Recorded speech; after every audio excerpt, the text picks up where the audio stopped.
Hello, Monia. Hello, Yanik. Bonjour, Yannick. Bonjour, Yanik. I'm so happy to have you both. And for the first time on Kitchen Summits, we have two guests who happen also to be a couple in real life. As an opener, just like you both to tell me something you want to share first about you. How would you introduce yourself, Monia? I've done this recently, so I have Good. a small introduction. So, my name is Monia, I go by Monia, but actually my name is Marie-Christelle. I am Burundian born, Canadian raised, and I'm a small business owner. That's how I describe myself. I have a business here in Kigali, helping people get fit, enjoy fitness. So happens to be my gym as well. Yeah. Your turn, Yannick. Oh gosh, it's funny because we were talking about identity crisis. But yeah, my name is obviously Yanik, but I'll say my government name is Bashir Nwari. Yanik is a name that was given to me. Nwari? Bashir Nwari, yes. Bashir Nwari. Bashir Nwari. And then my Yanik is a name that was given to me by my mom because of her love for Yanik Noah. Obviously. Who else? And Rwandan, grew up in the UK. I came back home to chase my dream, which was to be an entrepreneur. I didn't know what, but I ended up finding Soho, and that has been my purpose to train people, coach people, and to wake up and do things that I love doing. Okay. When did you guys start Soho? So Soho started before we met. Oh, Yeah. tell me more. Soho started, the idea of Soho came in 2016, I believe. Yeah, 2016. And it's funny because so my background is in boxing. Okay. And when I moved back to Rwanda, the first time was 2015 when I wanted to come back. I've always wanted to come back home. I remember I remember seeing London buses or anything in London. I always told my mom, I'm gonna take that home. Oh, I'm gonna wow. bring this idea home. So it's always been everything. The red buses? Yeah, the red bus. The London's do we have red buses in Double-decker buses. Double-decker. So everything I see, everything I like, I always thought, okay, I'm gonna take this home. So I decided to move back finally 2015, pack up my bags, and I wanted to train in a gym where there was boxing stuff, but I couldn't find one. And that's where the idea also came from. Okay. And yeah. And you started officially starting the gym. When did it start? Opening. End of 2016, but I'd say officially 2017. Okay, it was so before the pandemic. Before the pandemic, Yes. yeah. Okay. At a different location. Where was it? In Kichikyo. Okay. Yevoye. Okay. Yeah, top of a building. Every time I go past it, I get these emotions, but that's where Soho was born. And I feel like the movement of fitness and classes, group training, I would say really took off. You know, we came up with many ideas and make fitness fun, and people really wanted to be part of the community, the vibrancy. But I mean, mostly Soho was started out of passion. I wasn't a businessman, so I guess it didn't do too well the first time we opened it. And then pandemic happened and we had to close. But when we did reopen, I was ready for it.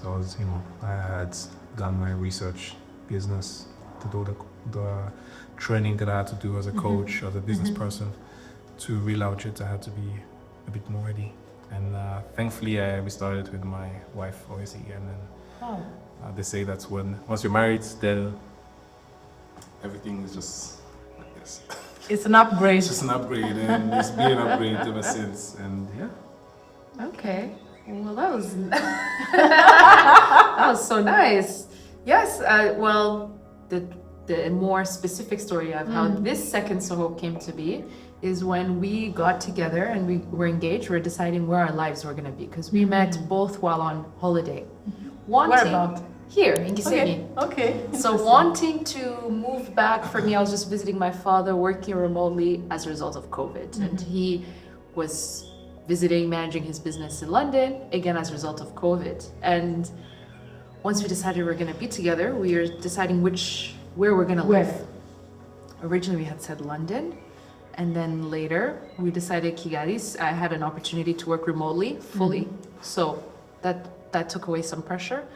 And I think in the middle of our wedding preparation, less than 4 months before we got married, he's like, yeah, I called my realtor to ask around, I have this vision for a property we can transform that's central rather than a commercial building, because I really want people to, like personal training, like if they wanted me to come to their home, but it's a professional setting, so it's a middle ground. It's not at my house and it's not at their house.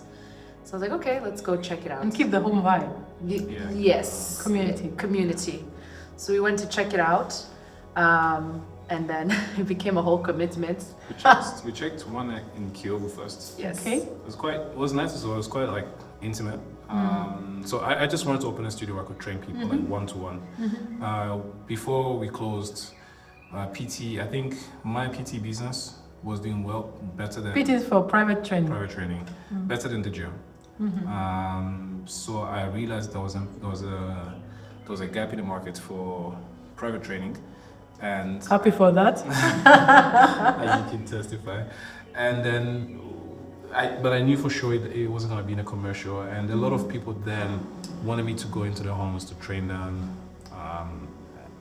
Somehow I was professional, but also, it doesn't feel right to train people. And also, they need equipment, you need... and you're moving around. And all that stuff. So I wanted somewhere central, and then where everyone can come to me and my service and what I offer. And that's how it was born. I started like a small garage PT studio, and then now it's grown into a big gym studio, I guess. Yeah. Yes, literally. Yes, so we got married. I will never forget on like August 27th, which was a Saturday. And on the 29th, we were at the house because we had been paying for this property. So we were there like... To secure it, right? Yeah, we had... It had already secured, but it had to stay idle because it was in the middle. It was the kind of opportunities it was the second property we saw. It was perfect. And so we just took the leap of faith. So I remember 2 days later, like, we need to get on the site and get things rolling as soon as possible. Yeah. And that's how it started. We worked through December. In December, we were open to public. Wow. Yes. Which year is that then? 2022. Wow. So we got married August. We had gotten it in June or May. May. And then, paid up front and everything was out of the way, so we didn't focus on the wedding. And then the wedding was on the 27th, till the 28th, then the 29th. We were honeymooning at Soho. Yes. We had our honeymoon the year after, actually.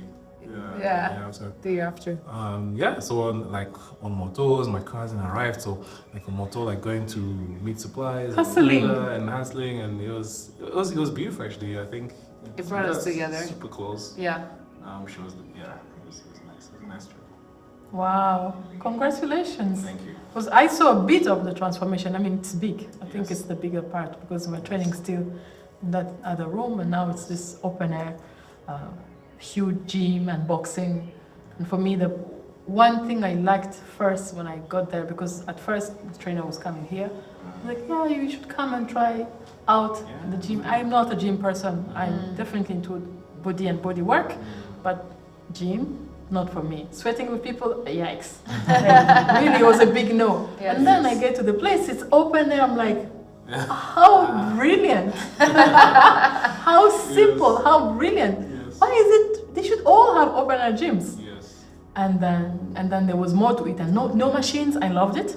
In a way, it's less intimidating if gym is not your background. I am a yoga teacher, so I work with my body and body weight. Yes. So it was perfect. It was perfect. No intimidating machines, open air, so it's not stinky. And then the people really, and having a cafe. Yes. I think the cafe also is a big plus. Yes. Yes. Having people just hanging out. out or just waiting for people to go, Yeah. kids running around. Yeah. That was a big plus. And then, honestly, the transformation, talk about an upgrade. Of yourself or of the gym? Because that's Both. also. You're good as well. We can talk about it. I remember the conversation we had, and I remember you insisted on training at home. Yeah. And it's something that obviously we were not willing. I didn't. I had made up my mind. I'll never allow myself or any of our trainers to train people at home. But you love sometime, I think it's because you spoke Swahili, so I was like, that's my people. We'll get there. Yeah. But I knew, and I think I told you, just come for one session, and if you don't feel comfortable, I remember. it's okay. And then, you came, and the rest was history. And you stayed. I stuck around. You stuck around. Yes. I stuck around. Yes. Yes, one leading to the other. But I was firmly onto getting back in shape, like not feeling tired. I think the first time I was like, finally I'm not tired. It was like end of December. Like, oh my God, I'm not tired. I'm waking up like just happy to wake up. I don't want to sleep in. And that in and of itself was big. Yes. Months into I'm it. there now. But then you had a baby, also a young child, Yes, I had it's like the chicken or the egg. I was tired because of my daughter, but I was also tired because I wasn't going outside, I wasn't moving, I was happy to have social interaction, thankfully. Yes. My village came to me, so that was helpful. And I had the privilege of having an extended maternity leave. But once I actually did try to find a way to incorporate my previous routine, then I had more energy to then have sleepless nights. And it's not perfect. Of course, some days you're too tired to get anything done. But now that I have more of a it's the routine, exception rather than the norm, right? Exactly. You're more likely to wake up every day and have more energy when you have this sacrifice at some point when you're not feeling so well. So it's been life-changing for me. I think Yanik helped shape the discipline part of it. I've always been interested in fitness and movement and body and done yoga. I used to do when I was 16, like a yoga exchange. Oh, wow. So I would clean my local yoga studio. And you get free classes. To get free classes. And of course my mom hated it. She's like, don't do the chant, please. That's my favorite part. Of course, Shavasana. You're like, this is amazing. After all the hard work.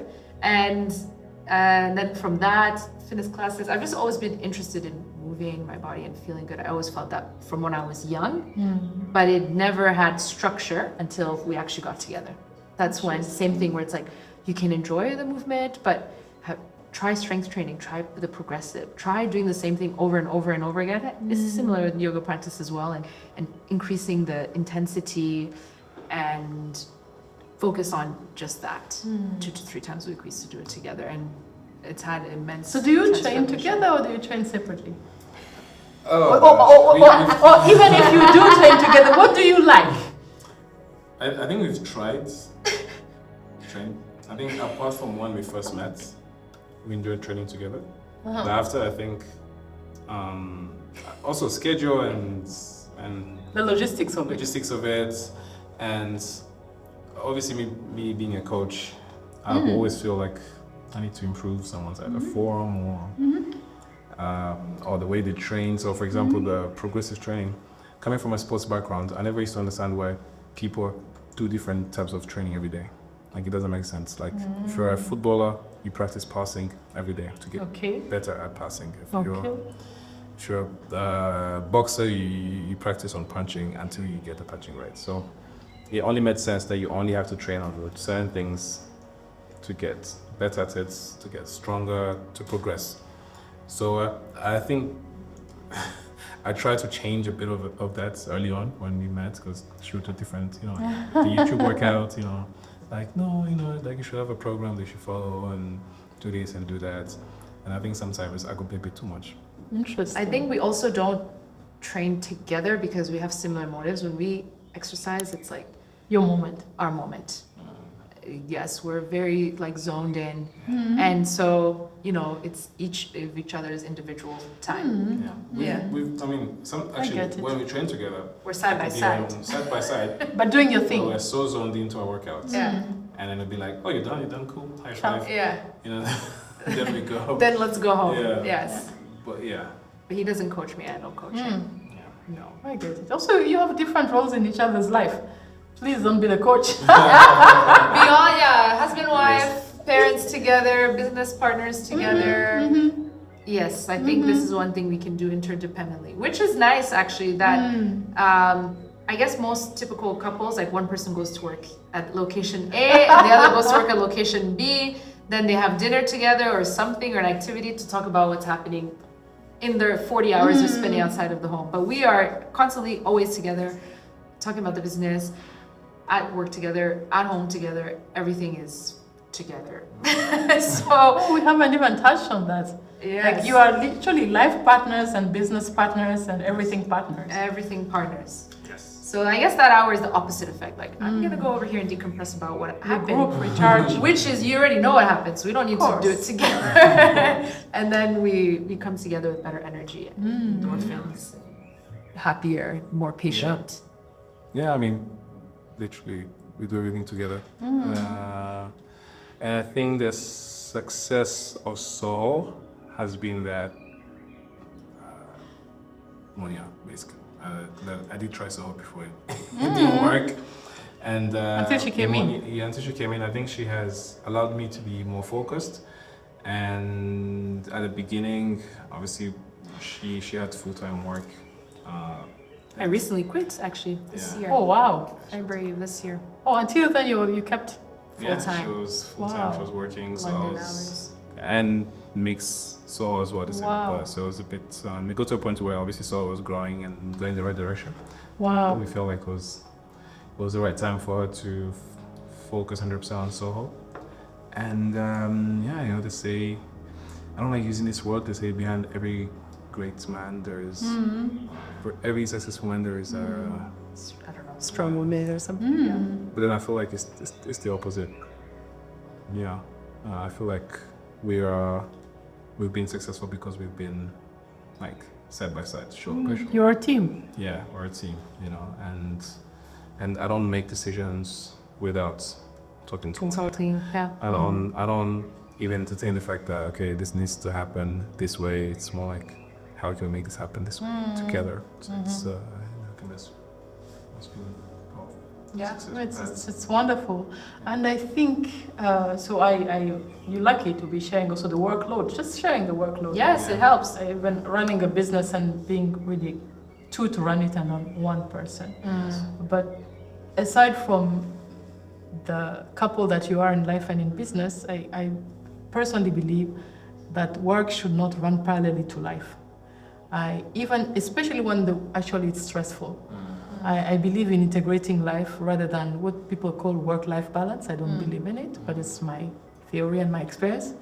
I believe in integration. So I want to be working with my friends. Actually, I want to work with people I trust. Maybe they're not my friends from the get-go, but I want us to become family. Like, Yes, right. Yes. to come back home together. And I had my closest collaborators back in the days, and we had a Friday dinner, whatever happens. We had a Tuesday afternoon out of office, whatever happens. I knew about their lives and they knew about mine.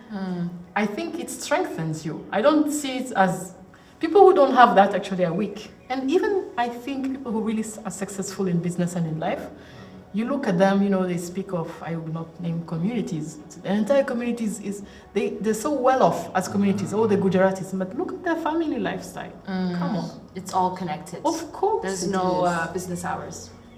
No, but there's no business hours, but family is a foundation. Right. And maybe they suffocate some of them within that set, but still they get a lot of strength from it.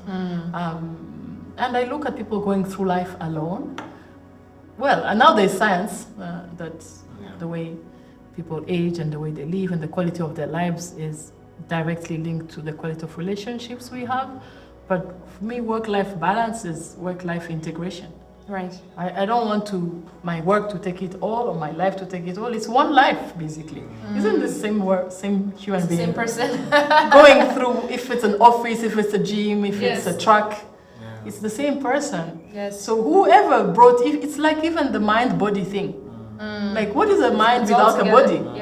Yeah. What does the mind live? It's within a body. Yes. It's. I think all this segmentation. I don't know where it came from, but it doesn't make sense on any ground. So make your relationships work, and if it's a couple, make that work, because it will immediately, strengthen every other venture you're in. I strongly believe in that, and the other way around. And people hide. People hide that they're miserable alone, that they don't sleep, they don't share what they go through. Yes.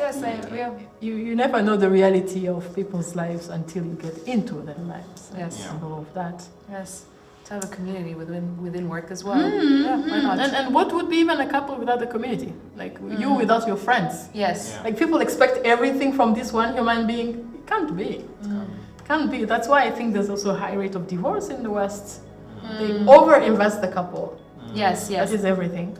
Everything rests on two shoulders and sometimes one. And then you have a child like, panic. It's disturbing. A poor child only has his or her parents only. Yes.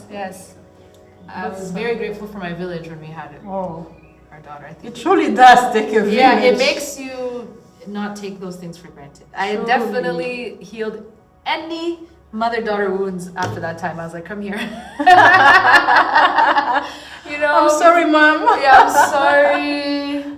How did you do this 5 times? What's wrong with you?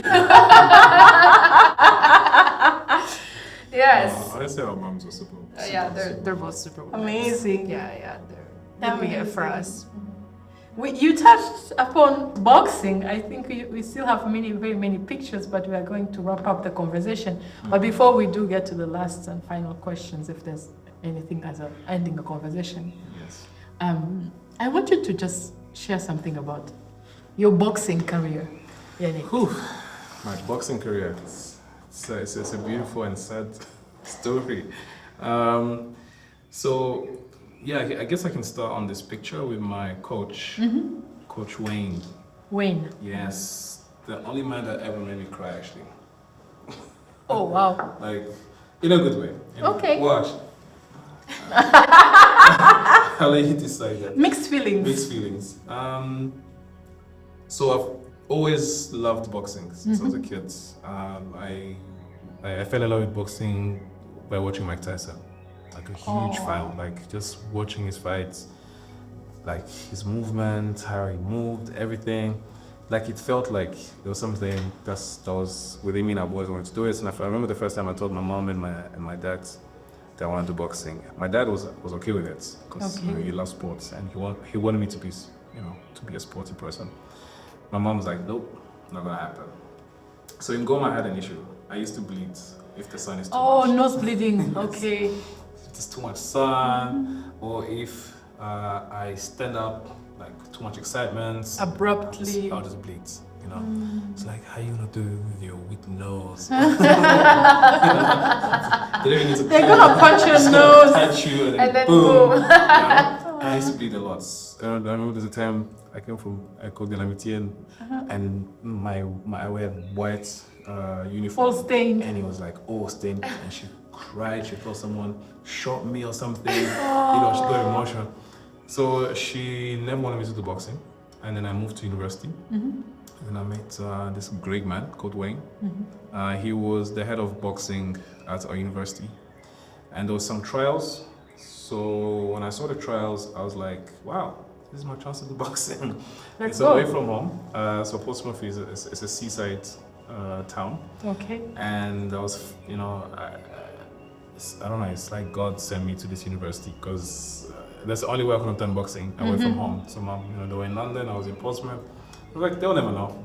And I boxed for almost 4 years without them knowing. Secretly.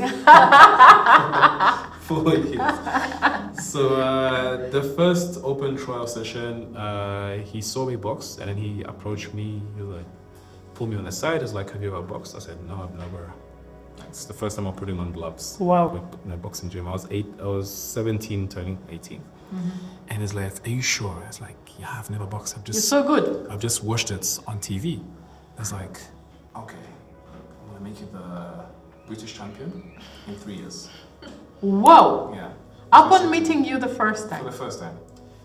But I became champion in the first year. Amazing. British champion. I was beating people up in boxing since I was 7 years old. He was like, "You're very talented. You're naturally good at boxing. You can have a great future." He got in touch with the England national team coach.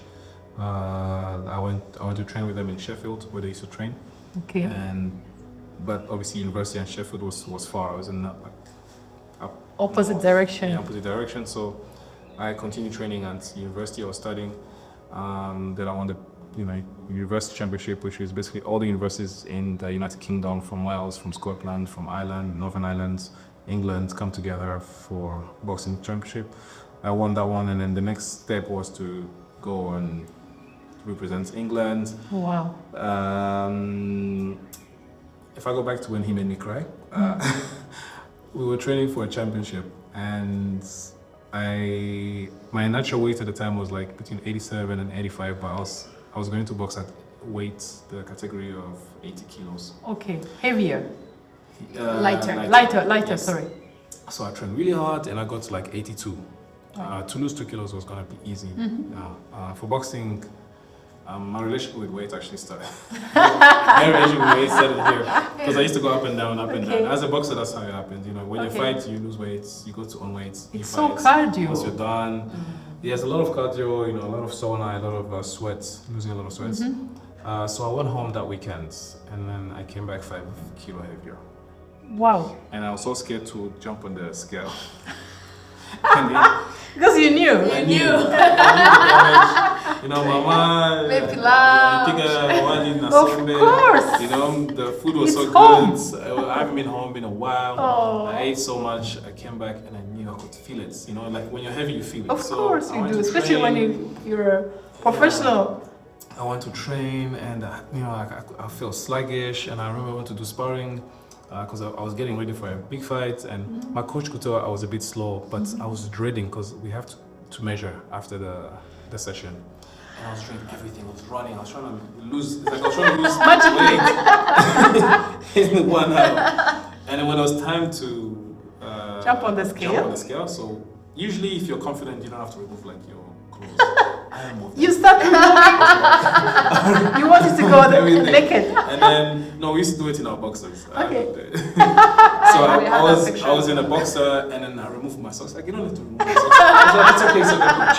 1 kilo. I removed the socks, and I was 5 kilo heavier. He looked at it, and he looked at me. He looked at it again. He looked at me. I don't want to say the word in English. It's I can't say it. I'm not allowed to say it. But he swore at me. British people, the way they swear. He just swore at me. He went crazy. Like, he wasted my time. I have done this. I have done that. We've trained. We've reached this level, and and I cried. It's like the only time saying at me crying. I cried. I cried. And one of the experienced boxers just came to me and said, "Yanik, don't worry. Just train. He's mad at you, but he'll calm down, and it's a way of showing you that he cares." And So I went and I trained for like 3-4 days, and I lost the 5 kilos. I came back to beg for forgiveness, and he allowed me to come, and then that's when we went to this show. That was tough love. Yeah, it's tough love. So we went to this show, and then it was the European Championship. So we went to Malta. Okay. And then that was the first time I won a European Championship, and So you won. I won, yes, and that was this picture. It's not that obvious to me, but It's not that obvious. I have a bit of blood here, but yeah. He looks happy, so. He was happy. I mean, he's never really showed me that he's happy. He's always told me like. Oh, it's that kind of guy. It was tough love, but I feel like that's what shaped me, like going forward, like. Discipline and dedication and respected training. And honestly, I think this moment truly changed how I approach things going forward. So, yeah. it's expensive to indulge when you're a professional. It is. It is. I mean, in the beauty of also the boxing club, we're a team, so we had other boxers. You have your friends. Yeah, friends. So we used to have night outs. Go and enjoy that community. And I remember like the dream I was telling you about, envisioning what Soho was going to be about. Was that like a bunch of friends, being together, have something in common that they share, which is boxing. And fortunately after this, I injured my shoulder and I couldn't continue boxing. That's the sad part. But yeah. Yes, you mentioned that in passing to me that you stopped boxing because of a shoulder injury. Yes. We went to train with the Navy team. We're getting ready for our competition. Then I dislocated my shoulder in a sparring match. Oh. And that was basically the beginning of the end. Shifting. Yes, like my shoulder will go in and go back out. Oh, it popped. Yeah, it pops in and out. Even now. Yeah. If I try to do any jabs, like I feel the twingling. So. I mean, it's intense on shoulders. Very. Yes, very intense because you're pretty much always relying on your shoulders to lift your arm. So I had to make a decision, and the decision was to stop boxing. Wow. So there's a last picture. That was my last win. Yes. When was that? That was in 2000. Oh, okay. This is another show. Okay. Actually, this is the first time I almost got knocked out. Yes. So I was overconfident in this show. Okay. I got my confidence. Now I was winning and winning and winning. And then this was a home show. We used to do home show. We used to host home shows. So this is, I think the university. I think it's from Brighton University. They came to visit for the tournament, and all I remember from this fight was I got punched so hard. Blacked out? I didn't fully black out. I just leaned, and then I remember like seeing lights. Seeing like lights, but fuzzy, and then I couldn't hear anything. But you could see people like. Like everything was slow motion. Yeah. And then I don't know how long I stayed there for, but I just remember like everything was slow. And then I came back and it was like boom, again. More punches. And I went. That's the part of the sport I don't like. It's so cruel. I went on the ring and I was like this, and I think the referee saved me and blew the whistle, and I had to like. For the love of you. Honestly, it was just the 3 minutes that was on. It's like paused. Then my coach was like, "Done. You will lose if you don't get your head straight." Okay. Yeah, that's it. And then I just was like, "Cool, I got this." I went back, did what I guess I do best, and I won. But it was this close. I almost lost. Goodness me, what a story! Yeah. When was this? I think this was 2010. Yeah, 2010, 2011. Amazing. Yeah. So many lessons to draw from what seems to me still like a very demanding sport. It was. And a competitive level. I mean, how long do careers last? Yeah. It does have a long lifespan because. Okay. So, like for example, I was still boxing as an amateur. My goal was to go to the Olympics. Oh. Get a medal, then join a promotion company, become a professional. Okay. But my amateur career obviously ended with my shoulder. But to get even to be in the Olympics, you have to be the best in the country. You have to be the best at your weight category. You have to, and that's where I was heading. I was basically winning every single fight, and I've been to the England camp, and I was this close to make it to the Olympics, and then that's when my shoulder popped out. Decided otherwise. And I remember actually there's a story. We went out for a social with the club, and my coach would basically like what do you say, like predict, like he'll predict people's futures, like what would happen to you. And then I remember he said, "You're either gonna be the best boxer in England, or you're gonna be a gym owner." Literally, I'll never forget that. And yeah, I guess. Right on the money. I'm sure at the time you're like, gym owner, forget. Yeah, he said, boxing gym owner, and I remember I was like, huh? No, it didn't register. But when I opened Soho, actually, I did send him a message. to tell him that I've just opened. Oh, he's still around? gym. Yeah, he's still around. He's moved. Lives now in in Australia with his Chinese wife. Amazing, amazing, amazing. What a Yeah, great guy. Told me a lot. Wow. It's amazing what mentorship can do In life. in life. That's like a agree. small period of your life that's impacted your Shapes life now, you, 15 shapes years you. later. Yes. Literally shapes you. Yes, shapes you. I wholeheartedly believe in mentorships. I've been on both ends. And whether you are the mentee or the mentor, you also grow. Yes. You also grow because there's so much you can give. You have to believe in the person who is just in front of you, and then again that person surprises you. Right. And it's the biggest reward because this is it's those silent wins. I mean, you didn't turn out to be the champion he hoped you would become, you hoped you would become, but I'm sure that probably he would like you to live the life you're living today. Right. And this is nothing he could have predicted really in the Yes. details of it. Yes. But it shapes even how you go about life, Yeah. who you date, who you marry, how you raise your kids. I guess I can end this by saying he didn't predict me. Well, I just became the national the Rwanda Boxing Federation president, which See, boxing is Yes. very much back into On your life. Sunday, back 2 days ago. And then my sister, when I told my family, my sister texted me from a boxer in Portsmouth to the National Federation president in our home, and then that made me Wow. very emotional. It's like, wow, yeah, actually, yeah, I Full guess circle. literally full circle, and yeah. It took Yes. your sister to tell it to you. Yeah, it's been how literally boxing. Although I left it, went to finish uni, started work, came back home, and it still is part of my life. Like it's still. I mean, the Saturday mornings when you coach, I see these people sparring. I'm like, Yanik is in his element. Yes. Yes. You're just doing you, and it's in your gym, and it's the only proper, I think, boxing ring in town. Yeah. For recreational use, yeah. Yeah, if it's not It's for a big amazing. fight, yeah. It's amazing. It's Yeah. amazing. Yeah. So now we're in the Boxing Federation and excited.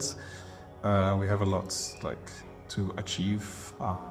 One, which probably make me proud, would be to create a Rwanda national boxer team. Yeah. Yeah, that's the goal. Make it to the Olympics. To the Olympics. See, So the if I dream make- is if still I make it alive. To the Olympics, Rwanda's in going a to different Olympics. role.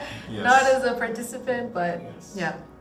Very much as a participant. Yes, not as a fighter, but Not as a fighter. not as a fighter, facilitator. Yeah. Yeah, I guess kind of being to future fighters what your coach was to you, basically. Creating a path. Yeah, that's exciting. I'm excited. It's wonderful. I think we could keep going. We could keep on that boxing thing. I want to ask you about your idols. Yeah. Who is still your champion? I think my first idol was Mike Tyson. We got it. The way he boxed, he was very he was scary. Like before you even fought him, you already knew. You were trembling. Like you've lost the fight. Like he could just look at you and this man is gonna Smash me. finish me and stuff. So he was my first hero, but my actual boxing hero is Muhammad Ali. No, that's Muhammad so many of us. For so many people, actually. Yeah. I related a lot to him. Obviously, him being Muslim. Our style of Oh, I boxing. didn't even think about it. Yeah. Yeah. Our style of boxing was the same. So they used to call me Young Ali when I was Oh. boxing. And it's just like he made boxing fun. Like people want And elegant. elegant. It's for me. I see boxing as an art. A lot of people see it as, it's just by Combat or not combat, like how can I say it? Yobs, like a violence. Yes, yes. And I don't think that's what boxing is about. Boxing is about Oh, there's ethics. technique and ethics and respect. Like these are the only people that they'll talk so much shit about each other. They'll beat the shit out of each other, and at the end they'll hug each other. And somehow respect each other. respect Yes. each other. So and you only have to experience it when you're in the ring. Like their hearts And then they say, you have the heart of a lion. And I think that's the only sport that can give you that feeling. And Muhammad Ali wasn't he the first to have a big fight in Congo, right? Yes. Yes. So you know this. Rumble in the jungle. Rumble in the jungle. The artist who made this mucho, he painted the whole series Ali Bomaye. It's all Muhammad Ali. Oh, it was. People got the name. All the kids born that year Yes. were Ali's and his opponent. No. It was. He was fighting. His name. It's coming. Something. I'm forgetting this. Was it Apollo? No. No, that's my movie. Apollo Creed. I'm forgetting this. How could we forget? Anyways, so That's that the year, impact of Muhammad yes, Ali. that We year, forget the other. the same way, people became Maradonas and Tiganas and Bob, Yes. my brother, like for Bob Marley. It names babies got. Yes. It was a very, very a turning point. And also the black consciousness around Muhammad Ali. Yes. He was an advocate for the movements of racism, even like religion as well, Islam. Stuff that he used to say. He embodied a lot of things, and he was like a light or a guide for many of us as boxers. I guess also it speaks to the mental part of the sport, like the type of mind you have to develop to become a champion in this discipline is something else. I guess in any individual sport, however, this is so like your body is on the line. Yeah. It takes something more. True. It takes a different mind. True. There's a quote that he said, and I remember it relates to a lot of stuff that I did after I finished university. Or it's like I used to hate every minute of training, but I wanted to live, the rest of my life as a champion. Wow. You hate the training, but if you're allowed to make him a champion in the future, then he's okay with it. So I remember after uni, I hated everything I did. Like the work that I did, because I just wanted to be a boxer. Hated the work, hated everything, but I knew I was working towards something that would make me a champion. So that quote alone kept me going. Shake too. Foreman. George Foreman. Of course. Yes. That's it. Baforeman. He just passed away actually recently. Oh wow, he Yeah. lived a long life. So Yeah, he lived a long life. yes, so all the Good boys in idea. the 70s. Yeah. George. Foreman. Foreman. There's course. two of his main. It's George Foreman and there's another guy. I'm forgetting their names. That's what happens when you don't win. Names. Everyone forgets No, the the other one names. actually beat him, so he had to make a comeback to win. He won that, so Legendary. He had been beaten. He Sure. left. He came back, and he was old already. Yes. He was slower. Yes. He was bigger, and then he won that fight, and that's when. He was the unlikely winner. Yes, the underdog. He was, The underdog, He was nervous yes. for the first time. Amazing story. Monia, is there something you want to share with us before I bring to you my last question? I don't know. I don't Is think there this- something you feel like you'd like people to know about you, or to know about what you do, or what you're passionate about? Did we talk about ladies?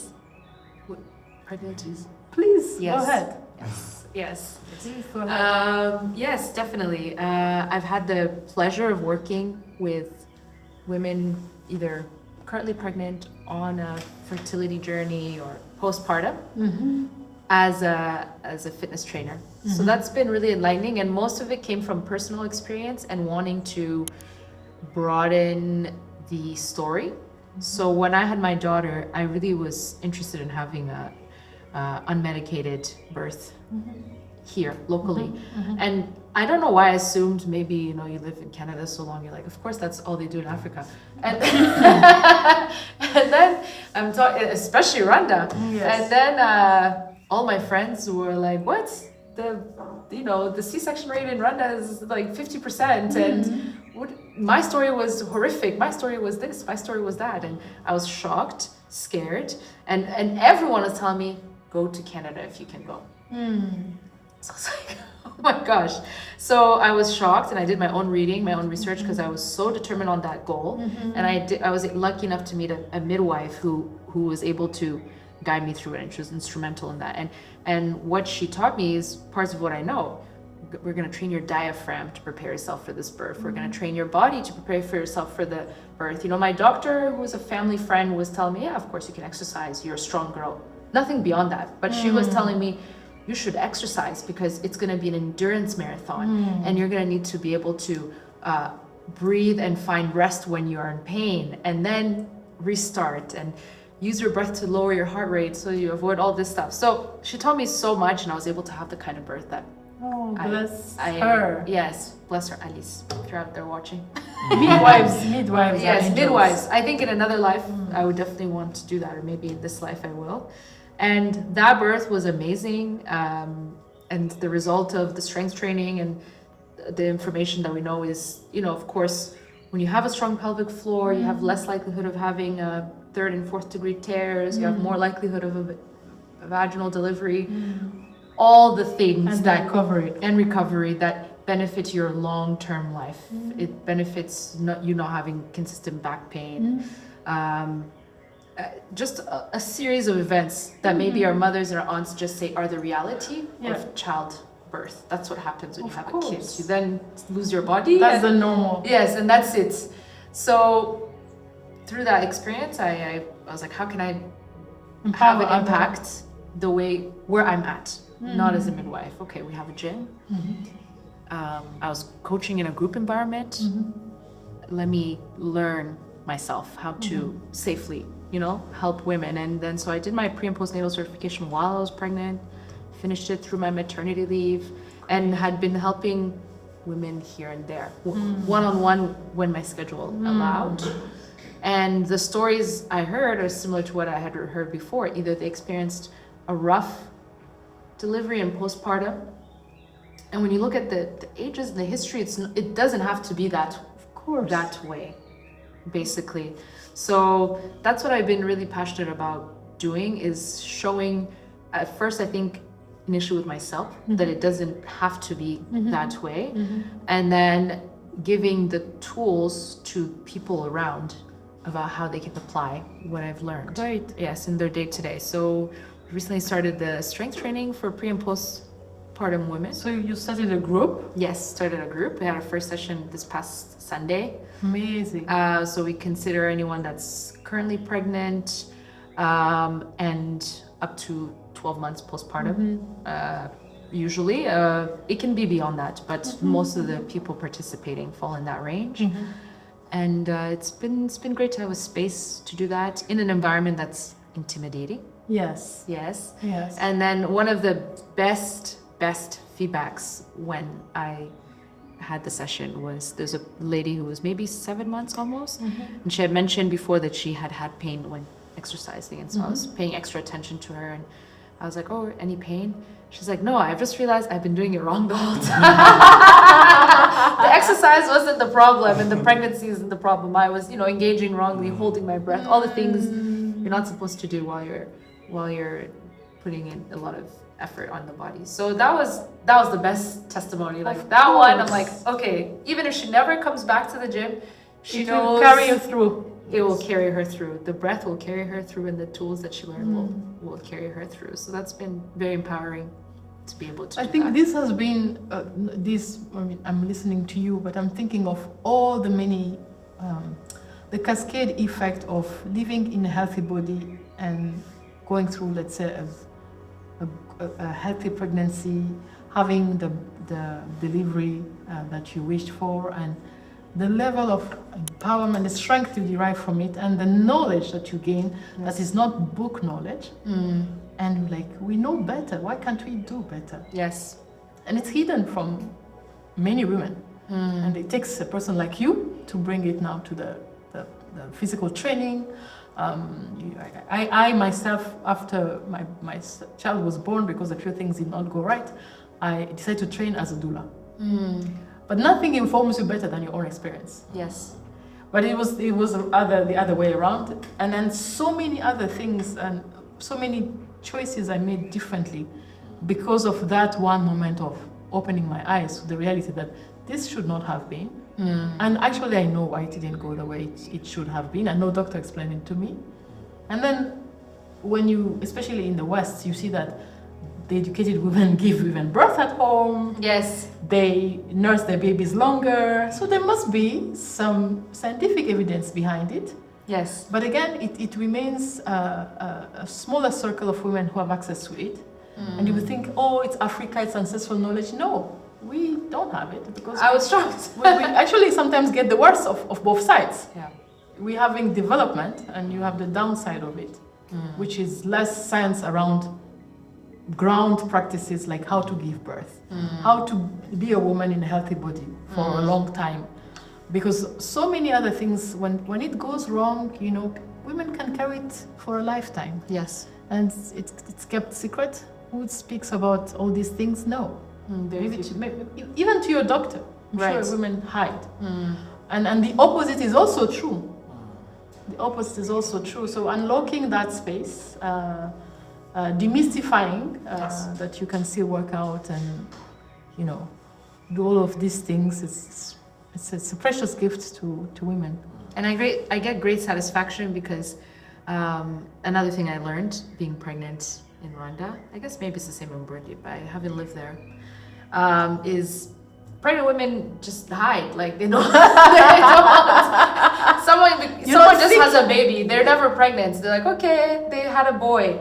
And so it is, I do get a sense of pride when I walk around the gym and there's like someone that's 36 weeks pregnant and they're exercising. Now we have many more.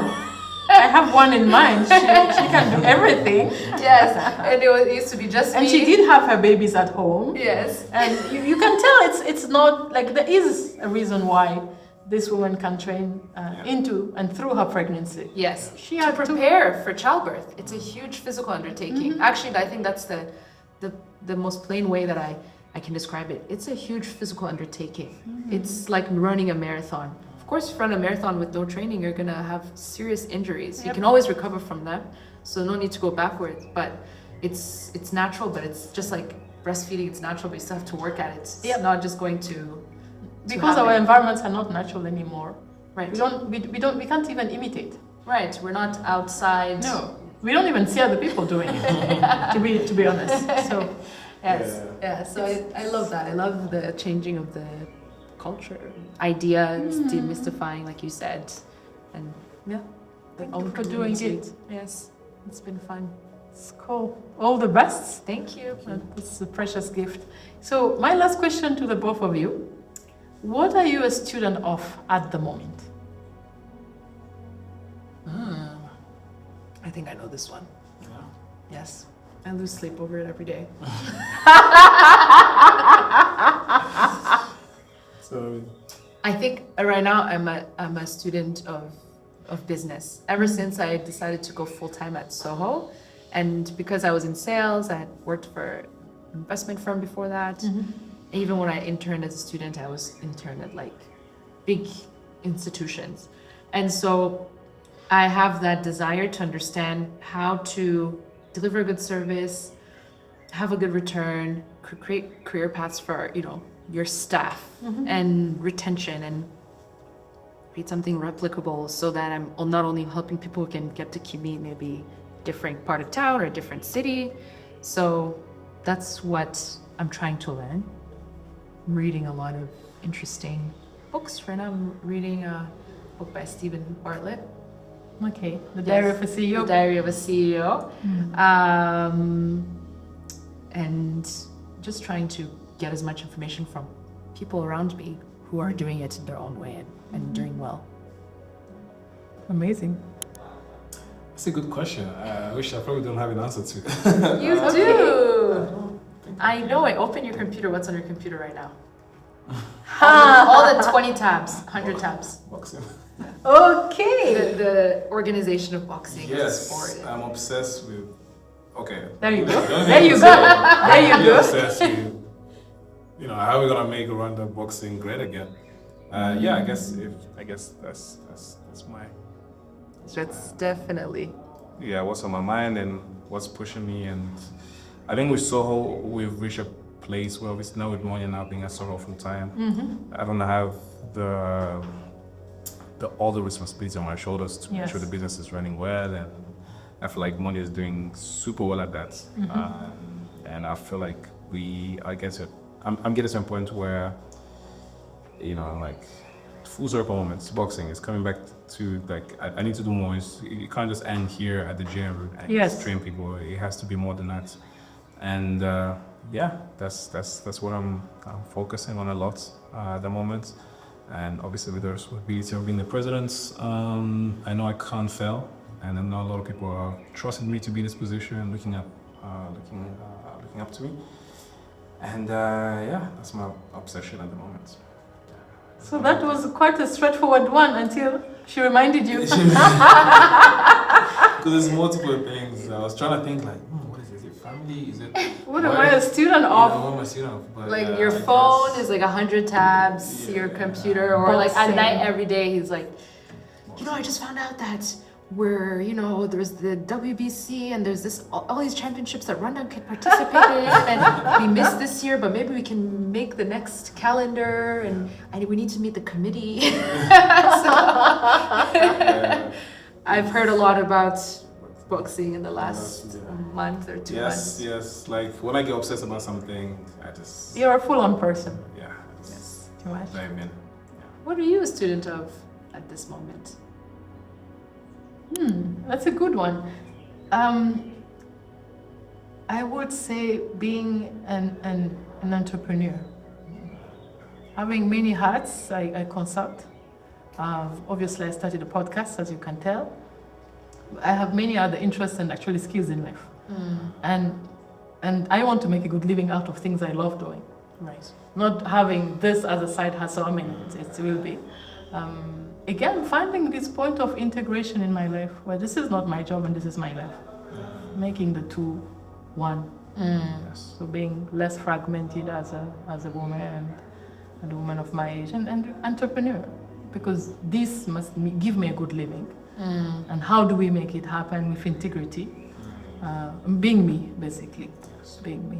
I have to say, I love that your approach is, there's always the starving artist mindset where like, I wish, the world was a different way so I can enjoy what I'm doing. But then there's how can I not only enjoy, maybe live a good life, fulfilled life, a good life while doing what I enjoy actually. Absolutely. How can doing what I enjoy supplement that instead of how can I sacrifice to be able to do my art? And to be honest, there's no blueprint. There's no blueprint. At least I don't have any. It's a bit of trial and error. However, very, very rewarding. Very rewarding. It's good to hear. Thank you both for gracing me and Kishan Samis with your stories and presence, and wishing all the best into your individual and collective projects. Thank you. Thank you for having us. Thank you, Monia. Thank you. It's amazing.